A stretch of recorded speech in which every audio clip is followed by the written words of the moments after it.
ایران کے حالات دیکھیے، مسلمان کہیں سکون کے ساتھ ہے؟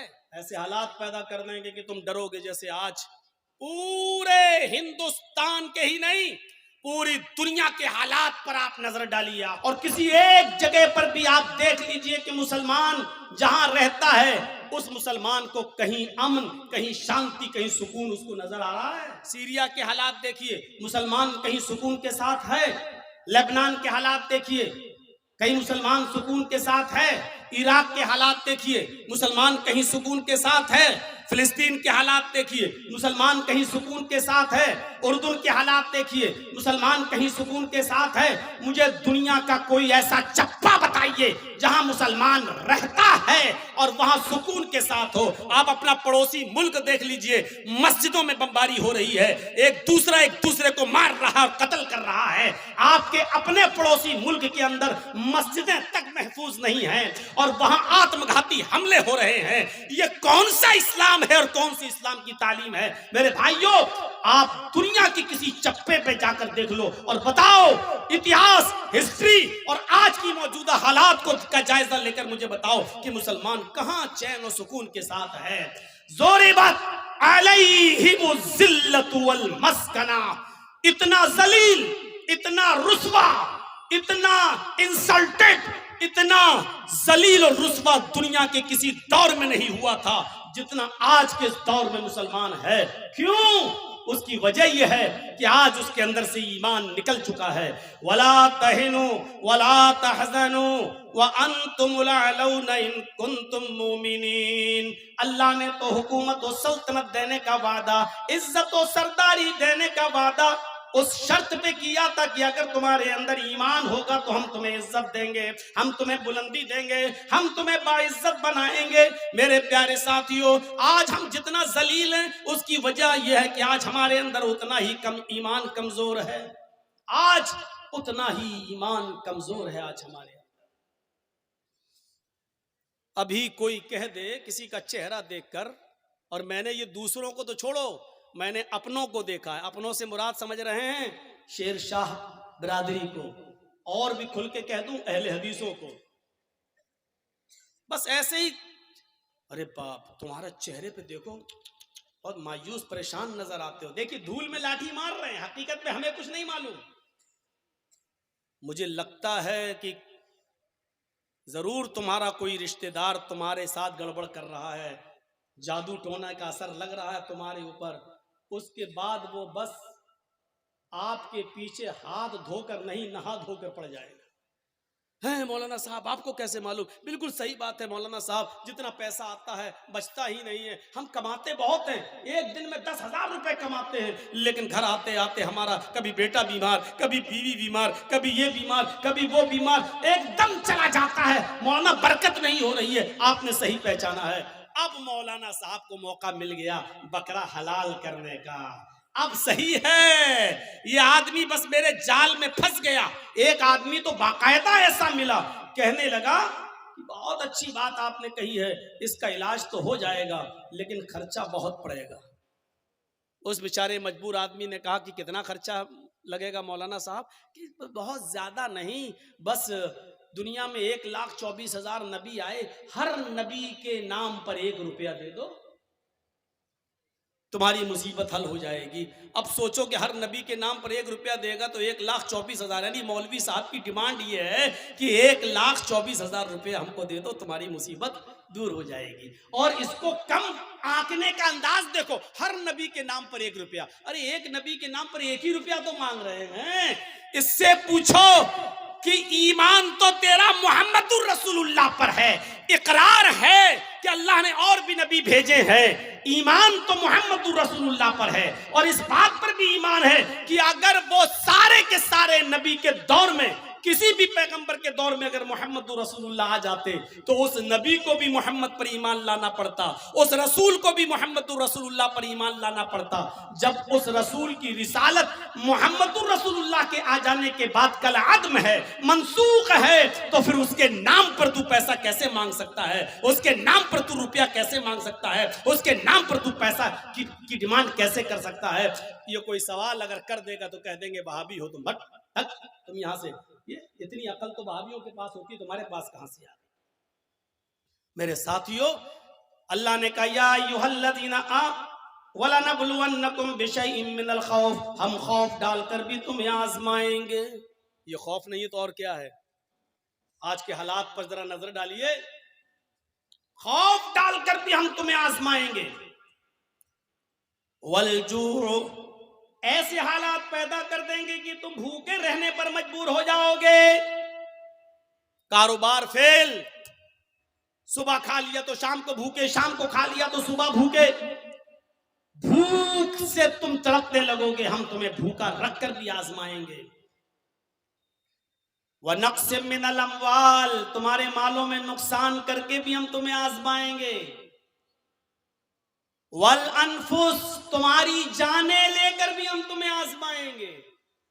دیکھیے کیسی کیٹاگری بیان کی اللہ نے، خوف ڈال کر بھی آزمائیں گے، بھوکا مار کر، بھوکا رکھ کر بھی آزمائیں گے، تمہارے مالوں میں نقصان پہنچا کر بھی تمہیں آزمائیں گے، تمہاری جانیں لے کر بھی آزمائیں گے۔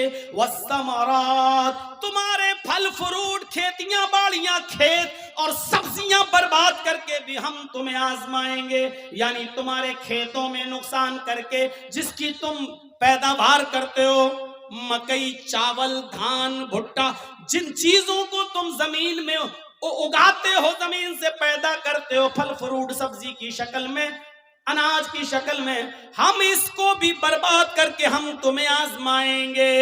ان تمام شکلوں میں ہم تمہارا ایگزام لیں گے، ہم تمہارا امتحان لیں گے۔ وَبَشِّرِ الصَّابِرِينَ، اے محمد صلی اللہ علیہ وسلم، میرے جو بندے ان تمام چیزوں میں صبر کر لیں اور اللہ کے علاوہ کسی اور کا دامن نہ تھامیں، اللہ کے علاوہ کسی اور کا دامن نہ پکڑیں، اللہ کہتا ہے وَبَشِّرِ الصَّابِرِينَ، ایسے لوگوں کو جنت کی بشارت دے دو، ایسے لوگوں کو جنت کی خوشخبری سنا دو۔ ان لوگوں کے لیے جنت ہے۔ ہم مسلمان بنے پھر رہے ہیں، خوف برداشت نہیں کر سکتے ہیں، مالوں میں نقصان ہو جائے تو اللہ کو دوش دینے لگتے، میں نے کیا بگاڑا ہے۔ کافروں کو ملے حور و قصور اور مسلمان کو فقط وعدے حور۔ دنیا میں ساری نعمتیں بے نمازیوں، بے روزگاروں کے پاس موجود ہیں اور ہمیں کچھ نہیں مل رہا ہے، ہم عبادت کر رہے ہیں تو اور زیادہ پریشانی، آپ اللہ سے شکایتیں کرنے لگتے ہیں۔ میرے بھائیوں، یہ سب سے بڑی جہالت ہے ہماری، یہ سب سے بڑی جہالت ہے ہماری۔ ہمیں پکا اور سچا مسلمان بننا ہے، ہمیں یہ دیکھنا ہے کہ ہم اللہ کی عبادت کے ساتھ ساتھ اس کی مخلوق کا کتنا حق ادا کر رہے ہیں۔ ارے تم تو انسانوں کی بات کرتے ہو اور جرچیز تم تو پڑوسیوں کی بات کرتے ہو۔ اسلام تو یہ کہتا ہے کہ کسی بھی کبوتر کو، کسی بھی مرغی کو، کسی بھی جانور کو باندھ کر اس پر نشانہ نہ لگاؤ۔ کتنے لوگ ایسے ہیں جو جانوروں پر نشانہ لگاتے ہیں، کتنے لوگ ایسے ہیں مستقبل قریب کے اندر، ماضی قریب کے اندر ایسے بہت سے لوگوں کو جو میں نے اپنی آنکھوں سے دیکھا ہے، جو جانوروں کو لڑایا کرتے تھے۔ دیسی مرغے، مرغ کی لڑائی ہوا کرتی تھی، ان میں ناخن ان کے بڑے بڑے کر دیے جاتے تھے اور مرغ آپس میں لڑاتے ہیں، جب تک وہ خون کھچر نہ ہو جائے اور ایک مرغا جب تک بھاگ نہ جائے تب تک ہار جیت کا فیصلہ نہیں ہوتا۔ پتہ نہیں اب یہ ہوتا ہے کہ نہیں ہوتا ہے۔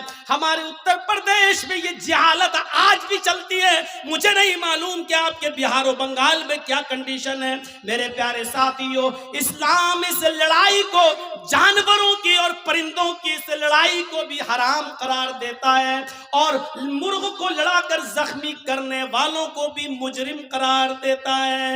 میرے پیارے ساتھیوں، اسلام تو وہ پیارا مذہب ہے کہ ایک عورت نے ایک بلی کو پکڑ لیا اور بلی کو پکڑنے کے بعد باندھ دیا اور 3 دن اس کو بھوکا اور پیاسا رکھا، یہاں تک کہ وہ مر گئی۔ نہ چھوڑتی تھی کہ وہ شکار کر کے اپنا غذا حاصل کر لے، اپنا رزق حاصل کر لے، نہ خود اس کو کھانا دیتی تھی۔ بلی بھوکی پیاسی مر گئی۔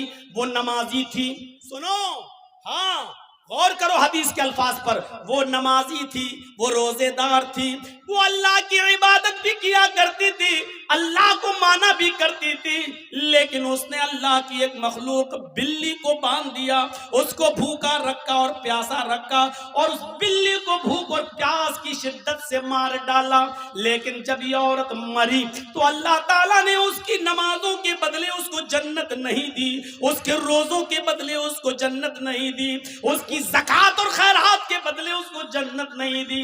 اللہ کے نبی فرماتے ہیں اللہ رب العالمین نے اس عورت کو جہنم کے اندر داخل کر دیا، اس لیے کہ اس نے بلی کو بھوکا اور پیاسا رکھا تھا اور مار دیا۔ نماز پڑھ لینے کا نام اسلام نہیں ہے، روزہ رکھ لینے کا نام اسلام نہیں ہے، عبادت ہے ٹھیک ہے، لیکن اسلام یہ ہے کہ تم اللہ کی مخلوق کے ساتھ بھی رحم کرو، اللہ کی مخلوق اللہ کی سرشٹی کے ساتھ بھی تمہیں رحم کا برتاؤ کرنا ہے۔ یہ عورت بلی کو باندھ کے رکھی تھی، جب مری بلی تو مر گئی بھوکی پیاسی، لیکن نماز اور روزہ رکھنے کے باوجود جنت کی مستحق نہیں ہوئی۔ اور بخاری پڑھیے، ایک عورت ایسی بھی تھی جو بدچلن تھی۔ اب بدچلن کا خلاصہ نہیں کروں گا، آپ سمجھ جائیے کہ بدچلن کس کو کہتے ہیں، بس دوسرے لفظوں میں کہہ دوں کہ وہ طوائف تھی، کیونکہ حدیث میں فاحشہ کا لفظ موجود ہے، یعنی جسم فروش تھی، پیسہ لیتی تھی اور اپنا جسم بیچتی تھی، بدچلن تھی، زانیہ تھی، بدکار عورت تھی۔ اس نے ایک جنگل میں ایک کتے کو دیکھا جو گیلی زمین کے پاس بیٹھ کر اپنی زبان سے گیلی زمین کو چاٹ رہا ہے، گویا کہ وہ پیاسا ہے اور اس گیلی زمین سے کچھ پانی لینا چاہتا ہے، لیکن گیلی زمین سے پانی نہیں مل رہا ہے۔ حدیث کے الفاظ ہیں، اس عورت کو اس کتے پر رحم آ گیا، اس نے اپنا موزہ اتارا، ایک روایت میں آتا ہے اس نے اپنی اوڑھنی اپنا دوپٹہ اتارا، اس نے اس دوپٹے کو کنویں میں ڈالا۔ ایک حدیث میں آتا ہے کہ اس نے اپنا موزہ، چمڑے کا موزہ چلتا تھا، وہ چمڑے کا موزہ اتارا، اپنی اوڑھنی میں باندھا، اور اس اوڑھنی کو چمڑے کے موزے کے ساتھ جب کنویں میں ڈالا تو کنویں کا پانی اس موزے میں، اس چمڑے کے ساکس میں آ گیا، پورا موزہ اس نے پانی سے بھر لیا، اور وہ کتے کے پاس آئی اور اس نے پانی اس کتے کے منہ کے پاس الٹ دیا، کتے نے اپنی زبان سے چاٹ چاٹ کر وہ پانی پی لیا۔ اس وقت تک وہ اس کو پانی پلاتی رہی جب تک کہ وہ کتا پیاس کی شدت سے اس کی پیاس بجھ نہیں گئی، وہ سیراب نہ ہو گیا اور اپنے آپ دم ہلا کر جانے لگا۔ غور کرو اے مسلمانوں، یہ عورت بدچلن تھی، یہ عورت زانیہ تھی، یہ عورت جسم فروش تھی، اس نے نمازیں نہ پڑھی تھی، روزہ نہیں رکھا تھا، لیکن ایک کتے کو پانی پلایا، وہ رحمان اور رحیم کی رحمت ایسی جوش میں آئی، اس رب العالمین کی رحمت ایسی جوش میں آئی کہ جب یہ عورت مری تو اللہ کو اس کی یہ نیکی پسند آئی اور اللہ نے اس عورت کو جنت کے اندر داخل کر دیا۔ اسلام یہ بتاتا ہے کہ اللہ اپنا حق معاف کر سکتا ہے، لیکن مخلوق کا حق مارو گے تو اللہ معاف نہیں کرے گا۔ نمازوں میں سستی ہوگی اللہ معاف کر سکتا ہے، روزے میں سستی ہوگی اللہ معاف کر سکتا ہے، لیکن اگر آپ نے کسی کا حق مارا ہے تو اللہ معاف نہیں کرے گا جب تک کہ آپ کا وہ بھائی آپ کو معاف نہ کر دے۔ کتنے لوگ بیٹھے ہیں یہاں پر، کتنے یتیموں کا حق مارے بیٹھے ہوں گے، کتنا اپنے بھائیوں کا حق مارے بیٹھے ہوں گے، اور ان سب کے حق نہیں بھی مارے ہوں گے تو اپنی بیٹیوں کا اور اپنی بہنوں کا حق تو مارے ہی ہوں گے۔ کتنے لوگ ہیں جو یہ کہہ کے جاتے ہیں کہ میرے مرنے کے بعد میرے بیٹوں کے ساتھ ساتھ میری بیٹی کو بھی ہماری وراثت میں سے قرآن و حدیث کے مطابق حصہ دے دینا، اور کتنے ایسے لوگ ہیں کہ باپ کے مرنے کے بعد اپنے باپ کی وراثت میں بیٹوں کے ساتھ ساتھ وہ اپنی بہنوں کو بھی حق دیتے ہیں، اور کتنے ایسے بھائی ہیں وہ مجھے بتائیں کھڑے ہو کر کہ جنہوں نے اپنی پراپرٹی میں سے اپنی بہنوں کو بھی حصہ دیا ہو۔ حاجی صاحب ہیں، نماز پڑھنے جا رہے ہیں، لمبی داڑھی ہے، تہجد کی نماز پڑھ رہے ہیں، مر گئے لیکن اپنی پراپرٹی میں سے اپنی بہن کو حق دے کر نہیں گئے۔ ارے باپ کی پراپرٹی میں سے بھی حق ہے اور بھائی کی پراپرٹی میں سے بھی بہن کا حق ہے۔ بہن کو اللہ تعالیٰ نے لڑکی کو ہر طریقے سے حق دیا ہے، باپ بھی اپنی بیٹی کو دے گا، بھائی اپنی بہن کو دے گا، شوہر بھی اپنی بیوی کو دے گا، اور بیٹا ہے تو وہ بھی اپنی ماں کو، بیٹے کی پراپرٹی میں سے ماں کو بھی حق ملے گا۔ ایک عورت چاروں طرف سے حقدار ہے، سمجھ رہے ہیں؟ جیسے میری ایک بہن ہے، وہ میرے باپ کی وراثت میں بھی حصہ پائے گی، اور جرجیز کو جو حصہ ملا ہے یا جو ہم نے کمایا ہے اور خریدا ہے، پراپرٹی بنائی ہے، جرجیز کی پراپرٹی میں سے بھی وہ حقدار ہوگی۔ اور وہ جس شوہر کے ساتھ رہتی ہے اس شوہر کی پراپرٹی میں سے بھی اس کو ملے گا، اور اس کا جو بیٹا ہے، بیٹا اگر زمیندار ہے اور جائیداد کا مالک ہے یا کسی حصے کا حقدار ہے تو اس میں سے بھی اس کی ماں یعنی میری بہن اس میں سے بھی حصہ پائے گی۔ غور کرو، اسلام نے عورت کو اتنی بلندیوں سے نوازا ہے۔ یہ میڈیا کے لوگ جو اچھالتے ہیں اور ہانکتے پھرتے ہیں اور کہتے ہیں کہ اسلام نے ظلم کیا ہے، ظلم کیا ہے، ظلم، یہ ظلم نہیں ہے۔ مجھے بتاؤ کہ باپ کی بھی وراثت میں سے، بیٹے کی بھی وراثت میں سے، بھائی کی بھی وراثت میں سے اور شوہر کی بھی وراثت میں سے ایسا کون سا مذہب ہے اور ایسا کون سا سمپردائے ہے جو اپنے بہن، بیٹی، بیوی کو حق دیتا ہو؟ میرے بھائیوں، یہ اسلام ہے جس نے عورت کو اتنی عزتوں سے نوازا ہے۔ اگر ماں ہے تو کہہ دیا کہ تیرے قدموں کے نیچے تیری اولاد کے لیے جنت ہے، اگر بیوی ہے تو کہہ دیا جو تم کھاؤ وہ اپنی بیوی کو کھلاؤ، جو تم پہنو وہ اپنی بیوی کو پہناؤ، خبردار اپنی بیوی کے گال پر کبھی تھپڑ مت مارنا۔ ایک عورت کو کیسی عزت دی جا رہی ہے، اگر وہ کسی کی بیوی ہے تو کہا جا رہا ہے خبردار اس کے گال پر کبھی تھپڑ مت مارنا۔ گال پر تھپڑ مارنے کا مطلب یہ نہیں ہے کہ گال پر نہ مارو، پیٹھ پہ خوب ٹھوکو۔ تو مولانا صاحب تو کہہ رہے ہیں گال پہ مت مارو، اس کا مطلب گال کے علاوہ جہاں چاہو وہاں مار سکتے ہو۔ گال کو بولنے کا مطلب یہ ہے کہ سب سے زیادہ نازک حصہ یہ گال ہوتا ہے، یہاں ماریں گے ہو سکتا ہے کہ اس نے اپنے آپ کو بچایا اور آنکھ میں ہاتھ لگ جائے، انگلی چلی جائے اور اس کی آنکھ پھوٹ جائے، تو جب اتنے نازک جگہ پر مارنے کا حق نہیں دیا ہے تو عورت کو مارنے کا مطلب یہ نا گال پر کہ کہیں نہ مارو۔ کسی کنڈیشن میں دیا ہے اجازت، ہم اس طرف ابھی نہیں جانا چاہتے ہیں، پرمیشن دی ہے کسی کنڈیشن میں، لیکن اس میں بھی اتنے احتیاط کے ساتھ کہ تم ہلکی پھلکی مار سکتے ہو، وہ بھی تب جب آپ کی بیوی آپ کے منع کرنے کے باوجود اور پنچایت کا فیصلہ ماننے کے باوجود بھی آپ کے علاوہ کسی دوسرے مرد کو اپنے بستر پہ بلاتی ہے اور اس کے ساتھ رنگ رلیاں مناتی ہے اور سمجھانے کے باوجود بھی نہیں مانتی ہے، تو اب ایک آخری راستہ یہ ہے کہ اس کو ہلکی پھلکی مار سکتے ہو، لیکن اس وقت بھی گال پر نہیں، اور اتنی بھی نہیں کہ پیٹھ پر لکڑی اور ڈنڈوں کے نشان بن جائیں، اتنا بھی نہیں۔ اور جب آپ کی اس مار سے بھی وہ راستے پہ نہ آئے تب آپ طلاق کے بارے میں سوچیں، اور اس میں بھی مہلت دی کہ ڈائریکٹ 3 طلاقیں مت دو، طلاق طلاق طلاق، ڈائریکٹ اس کو بندوق کی 3 گولی اس کے اوپر مت دھمک دو کہ بیچاری کی جان ہی چلی جائے۔ اس کنڈیشن میں بھی بتایا کہ اس کو 1 طلاق دو جب وہ حالت طہر میں ہو، باقی کی حالت میں ہو، اور پھر سوچنے اور سمجھنے کا موقع دو، اور پھر جب وہ دوسرا مہینہ آئے اور پھر وہ دوسرے مہینے تک نہیں مانتی ہے، پھر بھی حرکتیں کر رہی ہے، اور دوسرے مہینے میں جب وہ حالت طہر میں حیض سے پاک ہو جائے تب آپ اس کو دوسری طلاق دے سکتے ہو۔ یہ بہت لمبا ایک عرصہ ہو، یعنی اتنا موقع دیا ہے کہ ایک کمزور دل کی عورت ڈر جائے گی نہیں، اتنا اب تو آخری رہ گئی ہے، تیسرے مہینے میں جہاں تیسری طلاق دی ہم ہمیشہ کے لیے حرام ہو جائیں گے، میرے بچوں کا کیا ہوگا، یہ سوچنے اور سمجھنے کا پورا موقع دیا ہے۔ اس سے پہلے اگر وہ مان جاتی ہے تو آپ بھی مان جاؤ اور اس کو اپنی بیوی کی شکل میں قبول کر لو، سویکار کر لو۔ میرے بھائیوں، بہت سنجیدہ مذہب ہے اسلام۔ اسلام کے اندر پورے کے پورے داخل ہونے کا مطلب یہ ہے کہ اس نے جن کاموں کے کرنے کا حکم دیا ان کاموں کو کرو، اور جن کاموں سے روکنے کا حکم دیا ان سے رک جاؤ، یہی ہے اسلام۔ حضرت معاذ ابن جبل فرماتے ہیں کہ اللہ کے نبی صلی اللہ علیہ وسلم نے مجھے 10 باتوں کی نصیحت فرمائی، مجھے 10 باتوں کی وصیت فرمائی.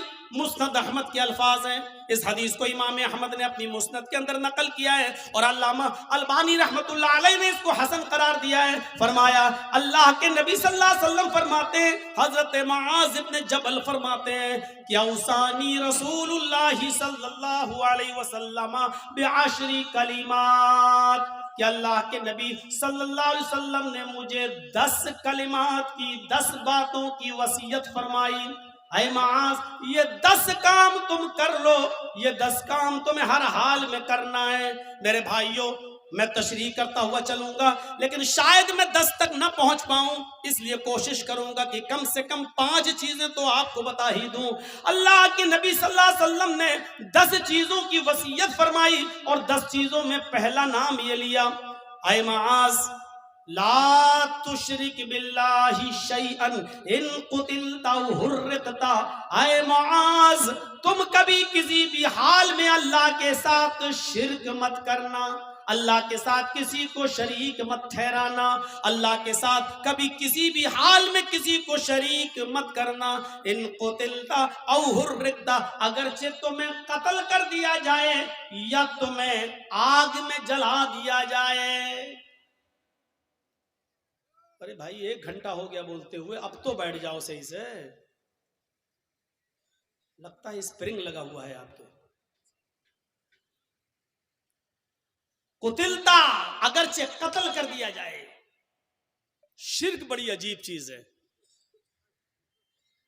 شرک عربی میں شرک ہے اور اسی کو اگر ہندی میں کہیں تو بہو ایش پوجا, بہو دیوبادیت, بہت سی دیوی اور دیوتاؤں پہ آستھا رکھنا. بہو ایش پوجا, ایک ایشور کو چھوڑ کر بہت سے خدا بنا لینا, اسی کو شرک کہا جاتا ہے. مجبوری کی کنڈیشن میں اسلام کفر کی اجازت تو دیتا ہے. ایک یاد رکھیے گا مسئلہ, آپ کی جان جا رہی ہو, لوگ پسٹل لے کر کھڑے ہوں, آپ جنگل میں اکیلے ہوں, آپ کے دشمن آپ کو قتل کرنا چاہتے ہیں اور آپ سے کفر کرانا چاہ رہے ہیں اور کہہ رہے ہیں کہ یہ کفر کر ورنہ تیری جان لے لوں گا, تو اپنی جان بچانے کے لیے کفر کی اجازت تو ہے. مطلب اگر وہ یہ کہیں کہ اللہ کو مانتے ہو کہ ہاں, اللہ کا انکار کر, بندوق لیں کم پٹی پہ رکھ دیں, اللہ کا انکار کر, آپ جانتے ہیں یہ لوگ شوٹ کر دیں گے, مار دیں گے, بڑے ضدی لوگ ہیں, تو اللہ کا انکار کرنے سے اگر جان بچ رہی ہے تو بچا لو. میں نے اپنی اسپیڈ تھوڑی کم کر دی سمجھانے کے لیے. سمجھیے پہلے کفر کس کو کہتے ہیں اور شرک کس کو کہتے ہیں. کفر بھی حرام ہے, شرک بھی حرام ہے, لیکن کنڈیشن دیکھیے کیا ہے.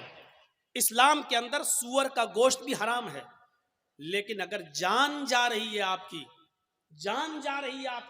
اور حلال چیز کوئی نہیں مل رہی ہے تو جان بچانا بھی فرض ہے. اگر آپ کو سور کا گوشت مل رہا ہے کھانے کے لیے تو اسلام پرمیشن دیتا ہے کہ اگر سور کا گوشت کھا کر جان بچ رہی ہے تو جان بچا لو, لیکن پیٹ بھر کے نہیں کھانا ہے, صرف اتنا ہی کھانا ہے جتنے میں کھا کر تمہاری جان بچ سکتی ہو. یہ کنڈیشن ہے, جان بچانا فرض ہے. لیکن کہیں فرض ہونے کے باوجود اسلام کیٹیگری دیکھیے, مجبوری ہے اور جان جانے والی ہے, کفر سے کرنے سے تو جان بچ رہی ہے.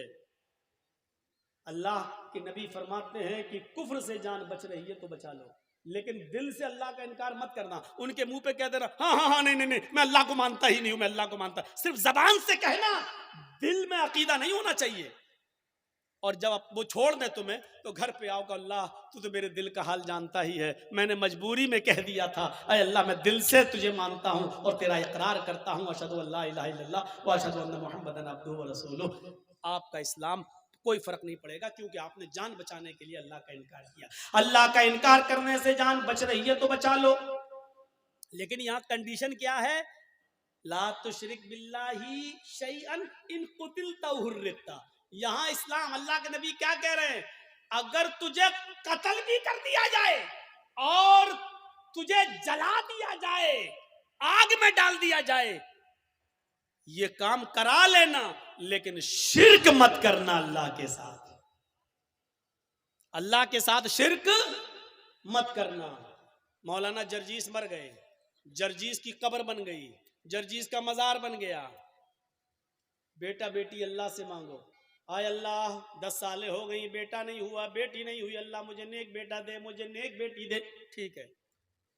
اب آپ جرجیس کے پاس قبر پہ چلے جاؤ، مزار پہ، اور کہو بہت اچھے آدمی تھے، آئے اللہ تو ڈائریکٹ میری نہیں سنتا ہے، ان کے وسیلے سے ہم دعا کر رہے ہیں، جرجیس صاحب تم میری دعا لے کے اللہ کے پاس چلے جاؤ، جرجیس صاحب مجھے اللہ سے بیٹا بیٹی دلوا دو۔ یہی شرک ہے۔ میں نے کہہ دیا جو کہنا تھا، سمجھداروں کے لیے اشارہ کافی ہے، کوئی ضروری ہے کسی کا نام لیا جائے؟ جب بغیر نام لیے بات بن رہی ہو تو نام نہیں لینا چاہیے۔ میرے بھائیوں، میں نے اپنا نام لے لیا اور کلیئر کر دیا، یہ شرک ہے کہ اللہ کو چھوڑ کر کسی اور کو پکارا جائے، کسی اور سے مانگا جائے۔ اذا سألت فاسأل اللہ، سوال کرو تو اللہ سے، وَإِذَا اسْتَعَنْتَ فَاسْتَعِنْ بِاللَّهِ، اور جب مدد طلب کرو تو اللہ سے۔ میرے بھائیوں، کوئی کمپٹی پر بندوق رکھ کر یہ کہے کہ میں اس پوری قوم کا سردار ہوں، مجھے سجدہ کر، میرے سامنے جھک، میرے سامنے سجدہ کر، یا میرے سردار کو سجدہ کرو، یہ میرے سردار ہیں، تو اللہ کا انکار کر کے جان بچ رہی ہے تو بچا لو۔ لیکن اگر کسی کو سجدہ کر کے جان بچ رہی ہے تو یہاں اسلام آپ کو جان بچانے کی اجازت نہیں دیتا، سجدہ کرنے کی اجازت نہیں دیتا۔ یہاں کہا ہے اللہ کے رسول نے، اے معاذ شرک مت کرنا، اللہ کا انکار کر کے جان بچ رہی ہے تو بچا لینا، لیکن اگر اللہ کے علاوہ کسی غیر کو سجدہ کرنا پڑے تو کسی غیر کے سامنے سر جھکا کر اپنی جان مت بچانا۔ اگر وہ تمہیں مارنا چاہیں تو مار دیں، قتلتا قتل کرنا چاہیں تو قتل کر دیں، حرقتا جلا کر آگ میں ڈال کر تمہیں کوئلہ بنانا چاہیں تو بنا دیں، راکھ کرنا چاہیں تو کر دیں، یہ اپنے جسم کو دنیا میں کرا لینا، لیکن کسی غیر کے سامنے سجدہ مت کرنا۔ اوف، اب آپ سمجھ گئے کتنی امپورٹنٹ بات ہے۔ اب ہر مسلمان غور کرے کتنا پرسنٹ مسلمان ہے۔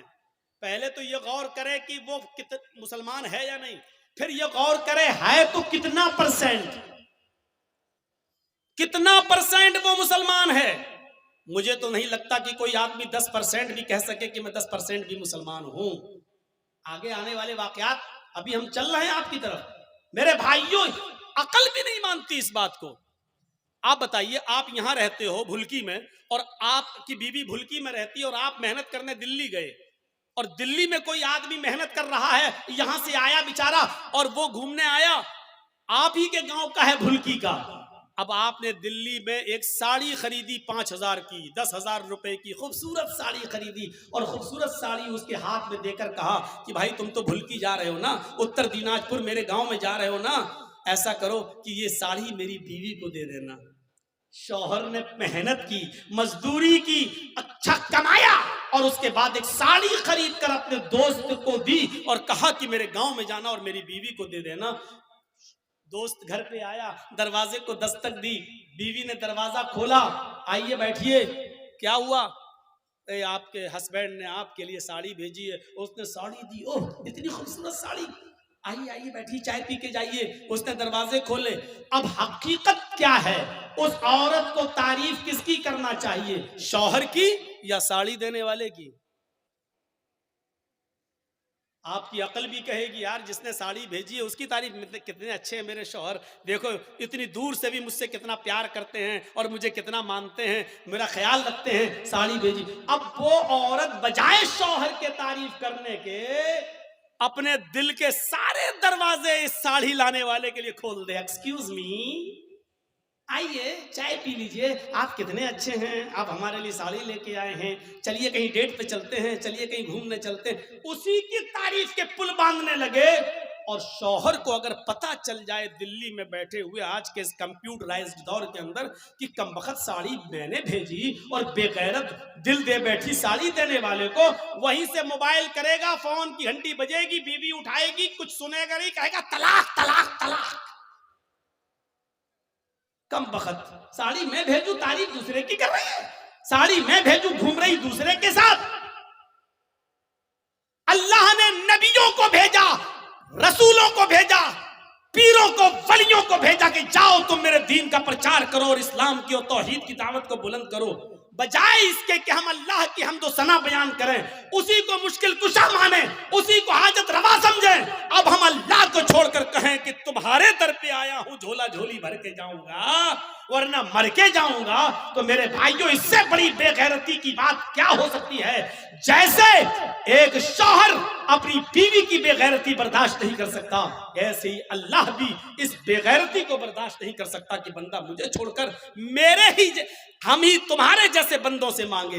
ارے تم کچھ کھانے کی ضرورت پڑتی ہے ان کو بھی پڑتی ہے، تم پیتے ہو وہ بھی پیتے ہیں، تم کو بخار آتا ہے ان کو بھی آتا ہے، تمہیں سر میں درد ہوتا ہے ان کو بھی سر میں درد ہوتا ہے، تم کو پیشاب و پائخانے کی ضرورت ہوتی ہے ان کو بھی ہوتی ہے، وہ خود ہماری روزی روٹی کے محتاج ہیں، وہ خود ہمارے مدد کے محتاج ہیں، وہ تمہاری مدد کیا کریں گے؟ میرے پیارے ساتھیوں، اس چیز کو سمجھ لیجئے تو اسلام کے اندر پورے کے پورے آپ داخل ہو جائیں گے۔ تو پہلی چیز یہیں پر اسٹاپ، لا تشرک باللہ شیئا ان قتلت او حرقت، پہلی چیز کاٹ دیا جائے، ٹکڑے ٹکڑے کر دیا جائے یا جلا دیا جائے، اپنے آپ کو جلا لینا، کٹوا لینا، لیکن غیر اللہ کو سجدہ نہ کرنا، شرک مت کرنا، پہلی چیز۔ دوسری چیز آئیے نوجوانوں تمہارے لیے بہترین چیز، وَلَا تَعُقَّنَّ وَالِدَيْكَ وَإِنْ أَمَرَاكَ أَن تَخْرُجَ مِنْ أَهْلِكَ وَمَالِكَ، کبھی کسی بھی حال میں اپنے پیرنٹس کی، اپنے ماں باپ کی نافرمانی مت کرنا، ان کے ساتھ برا سلوک مت کرنا، ان کا دل کبھی مت دکھانا۔ آگے والے جملے میرے بھائیوں ہماری آنکھیں کھول دیں گے، وَإِنْ أَمَرَاكَ أَن تَخْرُجَ مِنْ أَهْلِكَ وَمَالِكَ، اگرچہ تمہیں تمہارے والدین، تمہیں تمہارے ماں اور باپ دونوں تمہارے گھر سے، اپنے گھر سے نہیں، وہ تو گھر ہے ہی، تم نے محنت کر کے جو گھر کمایا ہے اور بنائی ہے بلڈنگ، اور تم نے جو شادی کی ہے، اگر وہ تمہیں حکم دیں کہ تم اپنے گھر سے نکل جاؤ تو اپنے باپ کا حکم مانتے ہوئے تمہیں اپنا گھر چھوڑنا پڑے گا۔ اگر وہ کہیں کہ تم اپنے اہل وعیال، بیوی بچوں کو بھی چھوڑ دو اور بھاگو یہاں سے، تو تمہیں اپنے ماں باپ کی بات مان کر اپنے بیوی بچوں کو بھی چھوڑنا پڑے گا۔ یہ ایک الگ مسئلہ ہے کہ اگر باپ غلطی پر ہو اور بیٹے کی غلطی نہ ہو، میں ابھی اس طرف نہیں جانا چاہ رہا ہوں، میں صرف یہ بتانا چاہتا ہوں کہ ماں باپ کا مقام کتنا بڑا ہے اور والدین کی اہمیت کتنی بڑی ہے۔ اللہ کے نبی کہہ رہے ہیں گھر تمہارا، تم نے محنت کر کے کمایا بنایا ٹھیک، لیکن اگر تمہارے باپ کا اے جرجیس جاؤ یہاں سے ہٹو، جرجیس کو اپنی کمائی والا گھر چھوڑنا پڑے گا باپ کا حکم مانتے ہوئے۔ یہ تمہاری بیوی بڑی نافرمان ہے، اللہ کی ناشکری ہے، چھوڑو اس کو، چلو، ہمیں چھوڑنا پڑے گا۔ اور اس کی ایک مثال میں آپ کو دینا چاہتا ہوں، ذرا سنیے گا۔ حضرت ابراہیم علیہ السلام اپنے بیٹے اسماعیل علیہ السلام سے ملک شام میں ملنے کے لیے گئے، دروازے کو دستک دی، ان کی بیوی نے دروازہ کھولا، ذرا سنیے گا، بڑا دلچسپ واقعہ ہے، میں نے آہستہ اسپیڈ کم کر دی ہے تاکہ آپ کو سمجھاؤں۔ ابراہیم علیہ السلام اپنے بیٹے سے ملنے گئے، دروازے کو دستک دی، بہو نے، بیٹے کی بیوی نے دروازہ کھولا، اور جیسی دروازہ کھولا تو کیا دیکھتی ہے؟ سامنے ایک بوڑھا آدمی کھڑا ہے، السلام علیکم، کہا وعلیکم السلام، کہا مجھے اسماعیل سے ملنا ہے۔ بیوی کو نہیں معلوم کہ یہ میرے سسر ہیں، لیکن سسر کو معلوم ہے کہ یہ میرے بیٹے اسماعیل کا گھر ہے اور یہ اس کی بیوی ہے، لیکن بتا نہیں رہے کہ میں تمہارا سسر ہوں۔ کہا کہ بیٹی مجھے تمہارے ہسبینڈ سے ملنا ہے، مجھے تمہارے شوہر سے ملنا ہے۔ کہا کہ وہ تو جنگل میں شکار کرنے گئے ہیں، گھر میں کھانے پینے کو کچھ نہیں تھا، اس لیے وہ جنگل میں چلے گئے، شکار کر کے لائیں گے، شام کو گوشت آئے گا تب ہانڈی پکے گی۔ اچھا ایسے حالات ہیں تمہارے گھر کے؟ کہا بہت برے حالات ہیں، غور کرنا جملے پر، ہاں بہت برے حالات ہیں۔ بیٹی تمہارے گھر کی گزر بسر کیسی چل رہی ہے؟ تو جواب دیا بہت بری، بھوک مری کی نوبت ہے، صبح کھانے کو مل جاتا ہے تو شام کو بھوکے سوتے ہیں، اور شام کو اگر کھا لیتے ہیں تو صبح بھوکے اٹھتے ہیں اور شام تک کچھ نہیں ملتا، بہت بری کنڈیشن ہے میرے گھر کی۔ ابراہیم علیہ السلام جانے لگے، کہنے لگے بیٹی جب تمہارے ہسبینڈ گھر پہ آ جائیں، اب سنو، جب تمہارے ہسبینڈ گھر پہ آ جائیں تو ان سے کہنا کہ ایک اولڈ مین آیا تھا، ایک بوڑھا آدمی تشریف لایا تھا، اس نے تمہیں سلام کہا ہے اور کہا ہے کہ اپنے گھر کی چوکھٹ بدل دو، تمہارے گھر کی چوکھٹ ٹھیک نہیں ہے۔ چوکھٹ سمجھتے ہیں نا، وہ گھر کا مین گیٹ کا جو دروازہ ہوتا ہے، چوکھٹ جس میں آدمی اندر گھستا ہے گھر کے دروازے سے، وہ چوکھٹ۔ اپنے ہسبینڈ سے کہنا کہ تمہارے گھر کی چوکھٹ اچھی نہیں ہے، ٹھیک نہیں ہے، اس کو بدل دو۔ یہ کہہ کر ابراہیم علیہ السلام چلے گئے اور ان کی بیوی گھر کی چوکھٹ دیکھ رہی ہے، یہ بڈھا سٹیا گیا کیا، یہ بڈھے کو پاگل ہے کیا، کتنی اچھی چوکھٹ ہے، مضبوط چوکھٹ ہے، گرمیوں میں ہوا آتی ہے، سردیوں میں دھوپ آتی ہے، وہ کہہ رہا ہے کہ تیری چوکھٹ خراب ہے، یہ بڈھا سٹیا گیا۔ شام کو جب اسماعیل علیہ السلام گھر پہ آئے، اور نوجوانوں سنو، اپنے ماں باپ کو خون کے آنسو رلانے والوں، اپنی ماں کو رلانے والوں، اپنے باپ کو ستانے والوں سنو، ابراہیم علیہ السلام کا بیٹا اسماعیل جب گھر پہ آیا گوشت لے کر، بیوی بنانے لگی، وہ بناتے بناتے کہنے لگی اسماعیل آج ایک بڈھا آدمی آیا تھا۔ اسماعیل علیہ السلام نے کہا اچھا کوئی ضرورت رہی ہوگی بیچارے کو؟ کہا نہیں، اس نے تمہیں سلام کہا ہے، سمجھ گئے کہ سلام اگر کہا ہے تو وہ میرا باپ ہے۔ اچھا ایسی ایسی شکل تھی؟ جی بوڑھا آدمی آیا تھا، جی سلام کہا مجھے، جی۔ کہا اچھا اور کیا کہا؟ کہا اس نے مجھ سے کہ اب جب تمہارے شوہر گھر پہ آ جائیں، ہسبینڈ گھر پہ آ جائیں تو ان سے کہنا کہ تمہارے گھر کی چوکھٹ ٹھیک نہیں ہے، اس کو بدل دو۔ بڈھا سٹیا گیا تھا۔ اسماعیل علیہ السلام نے کہا اچھا اس نے کچھ پوچھا تھا تم سے؟ کہاں پوچھا تھا کہ گھر میں گزر بسر کیسی چل رہی ہے، تو میں نے کہہ دیا کہ اچھی نہیں چل رہی، جو سچائی تھی بتا دی، صبح کھا لو تو شام کو نہیں ملتا، شام کو کھا لو تو صبح نہیں ملتا۔ انہوں نے کہا بس یہی تمہارا جملہ سن کر، یہی ورڈز سن کر انہوں نے کہا کہ اپنے گھر کی چوکھٹ بدل لو۔ کیا مطلب؟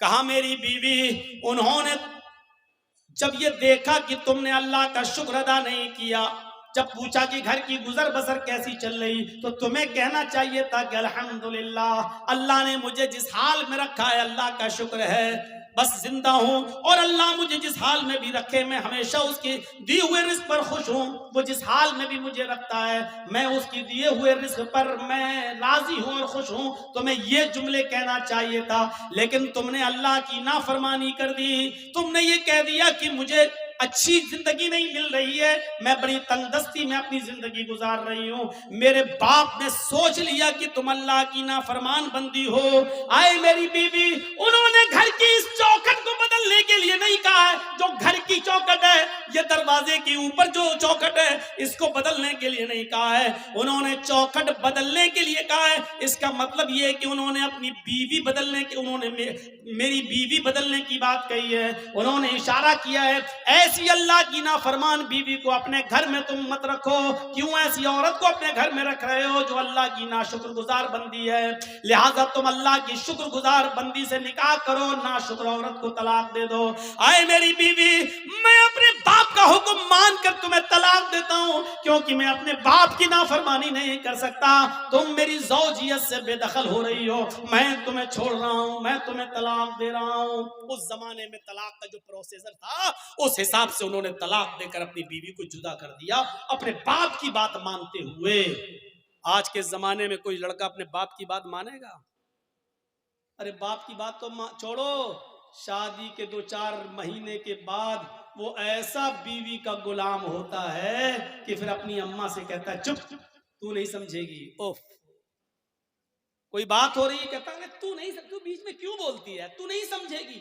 اس کو کہہ رہا ہے کہ تو نہیں سمجھے گی، اس ماں سے جو بچپن میں تیرے رونے سے سمجھ جاتی تھی کہ تو دودھ کے لیے رو رہا ہے یا تیرے کاندھے میں یا پیٹ میں درد ہے، جو بچپن میں تیری چیخ اور تیرے رونے کی آواز سے پہچان لیتی تھی کہ تجھے بھوک لگی ہے یا تیرے جسم کے کس حصے میں درد ہے. تو اس ڈاکٹر سے, اللہ کی قسم ماں سے بڑا کوئی ڈاکٹر دنیا میں پیدا نہیں ہوا. کتنی بھی بڑی وہ MBBS اور MS اور MD کی ڈگری لے لے, ماں سے بڑا کوئی ڈاکٹر نہیں ہے. کیونکہ ماں پہچانتی ہے کہ بیٹا یہ رو رہا ہے تو اس کے رونے میں بھوک چھپی ہے یا کہیں درد چھپا ہے. میرے بھائیوں, اس ماں سے کہتے ہو تم, اس ماں سے کہتے ہو کہ تو نہیں سمجھے گی جو بچپن میں تیرے رونے کی آواز سے سمجھ جایا کرتی تھی.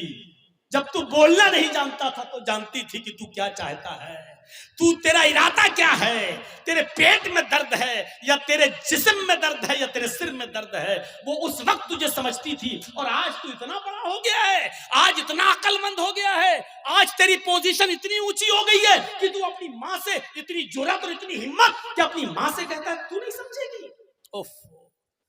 حضرت ابراہیم علیہ السلام نے دوسری شادی کر لی. پھر 1-2 سال کے بعد پھر اچانک گھر میں آئے ابراہیم اسماعیل. پھر شکار کھیلنے کے لیے گئے تھے, دروازے کو دستک دی, وہ دوسری بیوی نکلی. دروازہ کھولا, کہیے چاچا کیسے آنا ہوا؟ کہا مجھے تمہارے ہسبینڈ سے ملنا ہے. کہ وہ تو نہیں ہے, جنگل میں گئے شکار کرنے کے لیے. اچھا تم کیسے رہ رہی ہو؟ الحمدللہ. گزر بسر کیسی چل رہی ہے؟ اللہ کا شکر ہے. اللہ نے جس حال میں بھی رکھا ہے ہر حال میں اللہ کی تعریف ہے. فرمایا میری بیٹی جب تمہارے شوہر گھر پہ آ جائیں تو ان سے کہنا کہ ایک بوڑھا آدمی آیا تھا, انہوں نے سلام کہا ہے, اور چلتے چلتے اس نے یہ نصیحت کی ہے کہ اپنے گھر کی چوکھٹ کو برقرار رکھنا, اس کو بدلنے کی ضرورت نہیں ہے. گھر کی چوکھٹ ٹھیک ہے, یہ عورت بھی کہتی ہے بڈھا سٹی آ گیا, بدلنے کی تو کوئی بات ہی نہیں ہو رہی ہے. اسماعیل علیہ السلام جب گھر پہ آئے تو بیوی نے پوری بات بتائی. اسماعیل علیہ السلام خوش ہو کر کہنے لگے میری بیوی وہ میرے باپ تھے اور گھر کی چوکھٹ تم ہو. انہوں نے کہا برقرار رکھنا, اس کا مطلب یہ کہ اپنی بیوی کو اچھی طریقے سے رکھنا یہ اللہ کی بڑی نیک و فرما بردار بندی ہے. باپ کی تمنا یہ ہوتی تھی کہ ہمیں جو ہے میرے بیٹے کو اچھی بہو بیوی ملے, مجھے اچھی بہو ملے. اور جہاں بیٹوں کے حق ہیں باپ کے اوپر, وہاں حق ایک یہ بھی ہے کہ وہ اچھی اور دیندار لڑکی سے شادی کرائے. آج کن سے شادیاں کرا رہے ہو اپنی بیٹیوں کی؟ ماں باپ. پہلی بات تو ماں باپ کو بیچاروں کو تو اب دیکھنے کا موقع ہی نہیں ملتا ہے. اب تو لڑکے اور لڑکیاں خود ہی سیٹ کر لیتے ہیں. اب تو ماں باپ بیچارے ان کی بات مان لیتے ہیں. اگر نہیں مانیں گے تو یہ لڑکی میری بیٹی میری ناک کٹا کے رکھ دے گی اور مجھے بدنام کر دے گی, اس لیے جہاں چاہ رہی ہے وہاں کر دو بس. تو یہ ہے. تو میرے بھائیوں ہم غور کریں, جہاں تھوڑی بہت انسانیت باقی ہے, تھوڑا بہت دین باقی ہے, جہاں کی اولاد آج بھی شادی کے معاملات اپنے ماں باپ کے اوپر چھوڑ دیتے ہیں, وہ ذرا غور کریں ان کے ماں باپ کی اپنے بچوں کی شادیاں کس جگہ کرا رہے ہیں. حضرت عمر فاروق کے پاس ایک شخص آیا, اپنے بیٹے کی شکایت کرنے لگا کہ میری اولاد ایسی, میرا بیٹا ایسا, میرا کہنا نہیں مانتا. حضرت عمر فاروق نے اس کے بیٹے کو بلایا اور باپ کے سامنے اتنا ڈانٹا کہ تمہیں شرم نہیں آتی, اپنے باپ کو ستاتے ہو, اپنے باپ کی نافرمانی کرتے ہو, اپنے باپ کو رلاتے ہو, تمہیں شرم آنی چاہیے. بہت کچھ ڈانٹنے کے بعد بیٹے نے کہا کہ امیر المومنین ہو گئی بات. کہاں میں نے تمہیں سمجھا دیا ہے کہ آپ نے بیٹے کا حق تو بتا دیا بیٹوں کے, یہ باپ کے ساتھ یہ کرے ٹھیک ہے, لیکن باپ کے اوپر بھی بیٹے کا کچھ حق ہے کہ نہیں؟ حضرت عمر نے کہا ہاں ہے. جب وہ پیدا ہو تو اس کو اچھی تربیت دے, 7ویں دن اس کا عقیقہ کرے اور اچھا نام رکھے, اور جب بیٹا بڑا ہو جائے تو اس کی دیندار اچھے گھرانے میں, نیک گھرانے میں اس کی شادی کرا دے. یہ ہے باپ کا حق اولاد پر. تو اس بچے نے کہا, لڑکے نے, امیر المومنین میرے باپ سے پوچھو اس نے ان تینوں کاموں میں سے کون سا کام میرے ساتھ کیا ہے؟ جب میں پیدا ہوا 7ویں دن کا تھا تو میرا عقیقہ نہیں کیا. نام میرا رکھا, تو جانتے ہو اس نے نام میرا کیا رکھا؟ عربی میں ایسا لفظ بتایا جس کا اردو میں ترجمہ ہوتا کھٹمل. اس نے میرا نام رکھا کھٹمل. اور تیسرا, جب میں بڑا ہوا تو شادی کرا دی ایک مجوسی لڑکی کے ساتھ. ایک ان پڑھ جاہل گوار جو جانتی نہیں ہے کہ شوہر کا حق کیا ہے، اس نے ایک نافرمان عورت کے ساتھ میری شادی کرا دی، تینوں کام اس نے نہیں کیے۔ پھر حضرت عمر فاروق نے باپ کو ڈانٹا، کہا بیٹے کی شکایت کرتے ہو، اپنی غلطی نہیں بتاتے ہو کہ تمہاری غلطی کیا ہے؟ تم نے جب اپنی اولاد کا حق ادا نہیں کیا تو اب بھگتو، دیکھو، اور اب یہ سارے ظلم و زیادتی سہو، اب تو تمہیں سہنا پڑے گا۔ میرے بھائیوں، ایک صحابی رسول ہیں، اپنی ماں کو خانہ کعبہ کا طواف کرا رہے ہیں، ان کی ماں پیروں سے لنگڑی ہے۔ علامہ ہیثمی نے اپنی کتاب مجمع الزوائد کے اندر اس واقعے کو نقل کیا ہے، ذرا غور سے سنیے گا۔ ان کی ماں آنکھوں سے اندھی ہے، پیروں سے لنگڑی ہے، بوڑھی ہے، کہنے لگی بیٹا مجھے خانہ کعبہ کا طواف کرا دے، میرے بیٹے مجھے عمرہ کرا دے، میرے بیٹے میں طواف کرنا چاہتی ہوں۔ اس کے بیٹے نے اپنی ماں کو پکڑا اور خانہ کعبہ تک لے گیا، سواری کا انتظام کیا اور لے گیا، اور خانہ کعبہ پہنچنے کے بعد وہ چونکہ پیروں سے لنگڑی تھی، آنکھوں سے اندھی تھی، اس لیے وہ چل نہیں سکتی تھی، اس لیے بیٹے نے اس کو اپنی پیٹھ کے اوپر لاد لیا۔ اس زمانے میں وہیل چیئر چلتی ہیں، اس زمانے میں وہیل چیئر بھی نہیں تھی، اس نے اپنے کاندھے پر اپنی پیٹھ پر اپنی ماں کو لاد لیا۔ اس نے ایک چکر پورا کیا، 2 چکر پورے کیے، 3 چکر پورے کیے، 4 چکر، 5 چکر، اور 5ویں چکر کو پورا کرنے کے بعد جب 6واں چکر لگانے لگا تو اس کی مٹبھیڑ ہو گئی، وہ ٹکرا گیا حضرت عمر فاروق رضی اللہ تعالیٰ عنہ سے، اپنی پیٹھ پر اپنی ماں کو لادے ہوئے، اور اپنی ماں اپنے حضرت عمر سے ٹکرا گیا۔ حضرت عمر نے کہا ٹھیک ٹھیک ٹھیک چلیے، سلام ہوا، السلام علیکم، وعلیکم السلام۔ جب اس نے 7 چکر پورے کر لیے تو حضرت عمر کے فاروق کے پاس آیا۔ حضرت عمر نے کہا ماشاءاللہ، اپنی ماں کی بڑی خدمت کر رہے ہو تم، اس بوڑھی ماں کو تم نے طواف کرایا اپنی پیٹھ پر لاد کر۔ یہ ہنستے ہوئے کہنے لگا امیر المومنین، میری ماں آنکھوں سے اندھی ہے، اس لیے برتن میں خود دھل دیتا ہوں، میری بیوی نہیں ہے، میری ماں اسی کپڑوں میں لیٹرین و پیشاب کر لیتی ہے، اس لیے کہ وہ لنگڑی ہے، وہ چل نہیں پاتی ہے، اور جب میں گھر پہ نہیں ہوتا ہوں تو اسی میں وہ گندگی کر لیتی ہے۔ امیر المومنین، میں اپنی ماں کا پیشاب اور پائخانہ بھی صاف کرتا ہوں، اپنے ماں کے کپڑے بھی دھلتا ہوں، اور آج میری ماں نے کہا کہ مجھے طواف کرا دے تو میں اس کو یہاں تک لے آیا، اور میں نے اپنی پیٹھ پر لاد کر اپنی ماں کو طواف بھی کرا دیا۔ اے امیر المومنین، کیا میں نے اب بھی اپنی ماں کا حق ادا نہیں کیا؟ کیا میری ذمہ داری پوری ہو گئی؟ کیا میں نے اپنی ماں کا حق ادا کیا یا نہیں؟ حضرت عمر فاروق کی آنکھوں میں آنسو آ گئے اور روتے ہوئے کہنے لگے چلو یار، جاؤ اپنے گھر اور اللہ کی عبادت میں اپنی زندگی گزارو۔ اس نے پیچھا کرتے ہوئے کہا امیر المومنین، میں نے مسئلہ پوچھا ہے، آپ کو جواب دینا ہوگا۔ فرمایا کیا پوچھتے ہو؟ کہا یہ بتاؤ، میں پیشاب صاف کروں، پائخانہ صاف کروں، اپنے ماں کے کپڑے دھلوں، اپنے ہاتھ سے کھانا بناؤں، اپنے ہاتھ سے ماں کو کھانا کھلاؤں، اپنی پیٹھ پر لاد کر میں خانہ کعبہ کا طواف کراؤں، پریکرما کراؤں، کیا اس کے بعد بھی میں نے اپنی ماں کا حق ادا کیا یا نہیں کیا؟ حضرت عمر کہتے ہیں سن، جب تجھے تیری ماں جن رہی تھی، جب تجھے تیری ماں پیدا کر رہی تھی، جب اپنے پیٹ سے تجھے باہر کر رہی تھی، اس کو جو درد ہو رہا تھا، جو لیور پین ہو رہا تھا، اس کو جو درد ہو رہا تھا تجھے جنتے وقت، تجھے پیدا کرتے وقت، اور اس درد میں جو اس نے پہلی آہ نکالی، جو اس نے درد میں پہلی آواز نکالی، آہ، اس نے اپنی زبان سے جو پہلا جملہ ادا کیا، آہ، جو اس نے آہ کی آواز نکالی، آئے میرے دوست، ابھی تو نے اپنی ماں کی پہلی آہ کا بھی حق ادا نہیں کیا، تو اس کی پورے جیون کا اور پوری لائف کا اور پوری زندگی کا حق ادا کیا کرے گا؟ ابھی تو نے اس کی پہلی چیخ کا بھی حق ادا نہیں کیا، اس کی زندگی کے حق کے بارے میں پوچھتا ہے، کیا ادا ہو گیا؟ ابھی تو ایک آہ کا بھی حق ادا نہیں ہوا۔ یہ ہے ماں کا مقام، یہ ہے ماں کا مرتبہ، یہ ہے ماں کا درجہ۔ اگر آپ نماز پڑھتے ہیں لیکن آپ کی ماں آپ سے خوش نہیں ہے تو بیکار ہے آپ کی نماز۔ آپ روزہ رکھتے ہیں، آپ کی ماں آپ سے ناراض ہے تو بیکار ہے آپ کے روزے۔ آپ کتنی بھی عبادتیں کر لیں، کتنی بھی اللہ کی پوجا پاٹ کر لیں، کتنی بھی قرآن کی تلاوت کر لیں، لیکن آپ کے ماں اور باپ آپ سے ناراض ہے تو آپ کی عبادتیں آپ کے منہ پہ ماری جا رہی ہیں۔ عبادت تو بھی شرط کے ساتھ ہوتی ہے. ڈاکٹر دوا دیتا تو پرہیز بھی بتاتا ہے.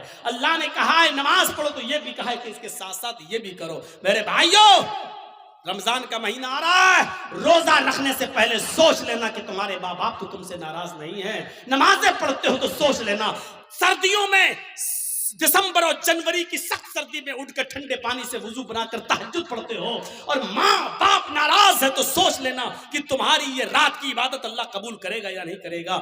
ان چیزوں پر ذرا غور کرنا. 2 چیزیں ہو گئی. تیسری چیز پر آئیے. ہر ایک چیز ایسی ہے کہ جس پر 2 گھنٹے بولا جا سکتا ہے, لیکن میں مختصر کرتے ہوئے آگے چل رہا ہوں. تیسری چیز پر غور کیجیے. وَلَا تَتْرُكَنَّ صَلَاةً مَكْتُوبَةً مُتَعَمِّدًا فَإِنَّ مَن تَرَكَ صَلَاةً مَكْتُوبَةً مُتَعَمِّدًا فَقَدْ بَرِئَتْ مِنْهُ ذِمَّةُ اللَّهِ. کبھی بھی کسی بھی حال میں فرض نماز مت چھوڑنا. کسی بھی حالت میں فرض نماز مت چھوڑنا. اگر فرض نماز چھوڑ دی تو اللہ کی ذمہ داری ہٹ جائے گی. اللہ کی ذمہ داری سے نکل جاؤ گے. اللہ کی کوئی گارنٹی نہیں تمہاری زندگی کی. اوفو کیا زبردست پوائنٹ. کسی بھی حال میں فرض نماز مت چھوڑنا. باپ بیمار ہے, مسجد میں اذان ہو رہی ہے, اب اذان ہوگی, اس کے 15 منٹ کے بعد جماعت ہوگی. باپ میرا سیریس ہے, جلدی سے فون کرو, ایمبولینس بلاؤ, یا جب تک گاڑی نکل رہی ہے تب تک وضو بناؤ اور اپنے گھر میں فرض ہی فرض پڑھ لو 4 رکعت ظہر, اور جلدی سے اپنے باپ کو لے کر پہنچو ہاسپٹل کے اندر. یہاں سنتیں چھوڑ دو. کیوں؟ کیونکہ اس وقت باپ کی حالت دوسری ہے, لیکن فرض نماز تمہیں ادھر بھی نہیں چھوڑنا ہے. لہذا جلدی سے وضو بناؤ. اب مسجد میں مت جاؤ. مسجد میں جاؤ گے 15 منٹ انتظار کرو گے, پھر امام صاحب پتہ نہیں کتنی لمبی نماز پڑھائیں. جلدی سے وضو بناؤ گھر پہ اور 4 رکعت ظہر کی پڑھو اور چھوٹی چھوٹی صورتیں پڑھ لو, انا اعطیناک الکوثر, قل هو اللہ احد اللہ الصمد, اور جلدی سے سلام پھیرو اور اپنے باپ کو, اپنے بیٹے کو, اپنی بیوی کو لے کے ہاسپٹل پہنچو. ہاسپٹل میں بھرتی کر لو. آئی سی یو میں بھرتی ہو گئی ہیں, ٹھیک ہے, ادھر بھی جلدی سے وضو بناؤ, عصر کی نماز پڑھ لو. اور اگر دیکھ رہے ہو کہ باپ زیادہ سیریس, ماں زیادہ سیریس, تو جلدی سے 4 ظہر پڑھ لو, 4 اسی کے ساتھ عصر پڑھ لو اور جلدی سے لے کے چلو, کیونکہ اس وقت آپ کی کنڈیشن دوسری ہے, بیٹے کی کنڈیشن دوسری ہے. میرے بھائیوں لیکن نماز آپ کو اس کنڈیشن میں بھی پڑھنی ہے, چھوڑنی نہیں ہے. حالت تندرستی میں اور اچھی خاصی حالت میں چھوڑ دینے والوں, اسلام کے اندر پورے کے پورے داخل ہو. کہتے ہو مولانا صاحب روزی نہیں آ رہی, روزی آئے گی کیسے؟ روزی کی دعا تو اللہ نے نماز میں بتائی ہے. جب ایک سجدہ کر کے اٹھتے ہو اور دوسرے سجدے میں جاتے ہو تو سجدے, دونوں سجدوں کے درمیان بیٹھ کر جو دعا پڑھتے ہو, میرے بھائیوں سب سے افضل اور سب سے اچھی دعا تو مسلم شریف کی حدیث کی یہ ہے, رب اغفر لی, رب اغفر لی, اے اللہ میری مغفرت فرما, اللہ میری مغفرت فرما. لیکن میرے بھائیوں ابو داؤد اور سنن نسائی کی دیگر دوسری روایتوں میں یہ دعا بھی آئی ہے کہ بین السجدتین, سجدوں کے درمیان جو دعا پڑھی جاتی ہے وہ ہے اللہم اغفر لی وارحمنی وہدنی وعافنی ورزقنی. دیکھیے سجدے میں جو دعا پڑھی جا رہی ہے اس میں آپ رزق بھی مانگ رہے ہیں, اللہم اغفر لی وارحمنی وہدنی وعافنی ورزقنی, اللہ مجھے رزق حلال دے. آپ نے ظہر کی 10 رکعتیں پڑھی, 10 بار آپ نے کہا ورزقنی. آپ نے فجر کی 4 رکعتیں پڑھی, 2 سنت 2 فرض, آپ نے 4 مرتبہ کہا ورزقنی, اللہ مجھے رزق حلال دے. آپ نے عصر کی اگر مسجد میں پہلے پہنچ گئے تو 4 سنت اور 4 عصر فرض پڑھ لی تو 8 رکعتیں پڑھی, 8 مرتبہ آپ نے کہا ورزقنی. مغرب میں 5 مرتبہ آپ نے کہا ورزقنی. شام میں کم سے کم 7 رکعتیں ہیں, 4 فرض 2 سنت اور 1 وتر, آپ نے 7 مرتبہ کہا ورزقنی. غور کرو, جو اتنی بار اللہ سے رزق مانگے گا, روزی مانگے گا, اللہ اس کو مایوس کرے گا, اللہ اس کو نراش کرے گا, اللہ اس کو نا امید لوٹائے گا؟ نہیں. تو آپ کو رزق حلال مانگنے کی دعا اللہ نے بتائی ہے اور وہ ہے نماز. نماز ہی نہیں پڑھو گے, اللہ سے مانگو گے ہی نہیں, تو اللہ کیوں دینے لگا تمہیں؟ اور دے گا بھی تو ایسے ہی دے گا. 5000 کمایا, گھر پہ آئے, بیٹا بیمار, ڈاکٹر نے کہہ دیا آئی سی یو میں رکھا جائے گا, خرچ کرو 50,000. کمایا 10,000, گھس گیا 50,000. کیوں؟ اللہ نے کہا وَمَنْ أَعْرَضَ عَنْ ذِكْرِي فَإِنَّ لَهُ مَعِيشَةً ضَنْكَ. تم میرے ذکر سے اعراض کرو گے, ہم تمہاری روزی کو تنگ کر دیں گے. ذکر سے اعراض کرنا. آج ایک دل چاہتا کہ تم کو ایک قیمتی بات بتا دوں, سنیے. اعراض کرنا کسے کہتے ہیں؟ یہاں پر بہت سے لوگ ایسے ہوں گے جو نماز چھوڑتے ہیں، نماز نہیں پڑھتے ہیں، یا جمعے پڑھتے ہیں، 8 دن مسجد میں نہیں آتے ہیں، 7 دن غائب. ان کے بارے میں تو میں کچھ کہہ ہی نہیں سکتا. وہ جانے، ان کا رب جانے، ان کو کیا عذاب ہوگا کیا نہیں، وہ اللہ جانے، ان کا رب جانے اور آپ جانے. میں ان کی بات کر رہا ہوں یہاں پر جو نماز تو پڑھتے ہیں لیکن ٹائم پہ ٹائم، نماز تو پڑھتے ہیں لیکن ٹال مٹول کر. اذان ہو رہی ہے، 5 کسٹمر رہ گئے ہیں، ان کو نپٹا دوں تب جاؤں گا. جلدی جلدی آپ نے ان کو سودا دی دکان سے، جب تک بند کر کے جا رہے ہیں پتا چلا جماعت ہو چکی ہے. ہم ڈاکٹر ہیں، ہمارے پاس مریض آیا ہوا ہے بخار کا اور زکام کی دوا لینے کے لیے، اور اذان کی آواز آ گئی. ہم نے سوچا 2 مریضوں کو دوا دے دوں اس کے بعد جا رہا ہوں. جب تک 2 مریضوں کو ہم دوا دے رہے ہیں اور جب تک ہم مسجد میں نماز پڑھنے جا رہے ہیں جماعت ہو گئی. یہ ہے نماز سے اعراض. پڑھ تو رہے ہیں آپ لیکن جماعت کو آپ نے ترک کر دیا اور جماعت چھوڑ دی. یہ ہے نماز سے اعراض. اللہ نے کہا ومن اعرض عن ذکری، جو میرے ذکر سے، جو نماز سے اعراض کرے گا، روگردانی کرے گا، ہم اس کی روزی کو فإن لہ معیشۃ ضنکا، اس کی روزی تنگ کر دی جائے گی. بند نہیں کہا اللہ نے، یہ نہیں کہا روزی بند کر دیں گے، تنگ کر دیں گے. تنگ کا مطلب یا تو بہت مشکل سے اس کو روزی روٹی ملے گی، یا بہت آسانی سے ملے گی لیکن رکے گی نہیں اس کے پاس. آج کتنے لوگ ہیں ایسے، مولانا صاحب بہت کماتا ہوں لیکن برکت نہیں ہو رہی ہے. مولانا صاحب 1 لاکھ روپے مہینہ کماتا ہوں لیکن رکتا نہیں ہے. کبھی اس کو کینسر، کبھی اس کو ٹی بی، کبھی اس کو بیماری. بیماریوں نے گھیر لیا، لگتا ہے کوئی جادو ٹونا کر رہا ہے. ارے اللہ کے بندے، اعراض کو سمجھ لے. اعراض کس کو کہتے ہیں؟ ومن اعرض عن ذکری، جو میرے ذکر سے، نماز سے اعراض کرے گا. بچہ رو رہا ہے، ماں ٹی وی پہ سیریل دیکھ رہی، ریموٹ اس کے ہاتھ میں. ساس بھی کبھی بہو تھی، بیوی ماں اس بچے کی ماں دیکھ رہی، ساس بھی کبھی بہو تھی. ناٹک، چپس کھاتی جا رہی، چائے پیتی جا رہی ہے اور ناٹک دیکھتی جا رہی ہے، ڈرامہ. ادھر بچہ رو رہا ہے، ماں جانتی ہے کہ بچہ دودھ کی وجہ سے رو رہا ہے لیکن سوچ رہی ہے نہیں 10 منٹ کا ڈرامہ رہ گیا، 10 منٹ اور دیکھ لوں. بچہ رو رہا ہے لیکن سیریل دیکھنے میں لگی ہوئی ہے. کیا کہا جائے گا؟ ماں نے بچے سے اعراض کیا. جب سیریل ختم ہو گیا ماں نے بچے کو اٹھایا اور دودھ پلایا. دیکھیے دودھ پلا رہی ہے لیکن پھر بھی اس نے اپنے بچے سے اعراض کیا، روگردانی کی اپنے بچے کے ساتھ. اس کو کہا جاتا ہے اعراض کرنا. آدمی نماز تو پڑھ رہا ہے لیکن مریضوں کو پورا دیکھنے کے بعد آ رہا جماعت ختم ہو گئی. نماز تو پڑھ رہا ہے لیکن دکان کے سارے کسٹمر کو نپٹا کے آ رہا ہے، جماعت ختم ہو گئی. اس کو کہا جاتا ہے اعراض کرنا. ماں دودھ تو پلا رہی ہے لیکن سیریل دیکھنے کے بعد آدمی نماز تو پڑھ رہا ہے لیکن اپنی دکانداری پوری کرنے کے بعد تو آپ نے اللہ کے لیے چھوڑا کیا ہے؟ آپ نے اللہ کے لیے چھوڑا کیا ہے؟ قربانی کیا دی ہے؟ قربانی تو یہ تھی، آواز آئی حی علی الصلاۃ اور سامنے والا 10,000 روپے کا کسٹمر ہے. آپ کہہ دو کہ جا میں نماز پڑھنے جا رہا ہوں، اگر نماز نہیں پڑھوں گا میں نماز کے بعد ہی تمہیں دوں گا، جاؤ نماز پڑھ دوں اس کے بعد آنا. حی علی الصلاۃ کی آواز سنتے ہی مسجد کی طرف چلے جاؤ. وہ کہنے لگا کہ میں 10,000 روپے کا سامان لینے آیا. آپ نے کہا 10,000 روپے کی پرواہ نہیں ہے، رزاق وہ ہے، روزی روٹی دینے والا وہ ہے، روزی روٹی دینے والی تیری ذات نہیں اللہ کی ذات ہے. آپ نے 10,000 کے کسٹمر کو ٹھکرا دیا اور آپ مسجد میں نماز پڑھنے چلے گئے. یہ ہے نماز. لا تترکن صلاۃ مکتوبۃ متعمدا، کبھی بھی کسی بھی حال میں قصدن اور جان بوجھ کر تم فرض نماز کو ترک مت کرنا. جو فرض نماز کو جان بوجھ کر ترک کر دیتا ہے، فرض نماز کو جان بوجھ کر چھوڑ دیتا ہے، اللہ کی ذمہ داری اس کی اوپر سے اڑ جاتی ہے.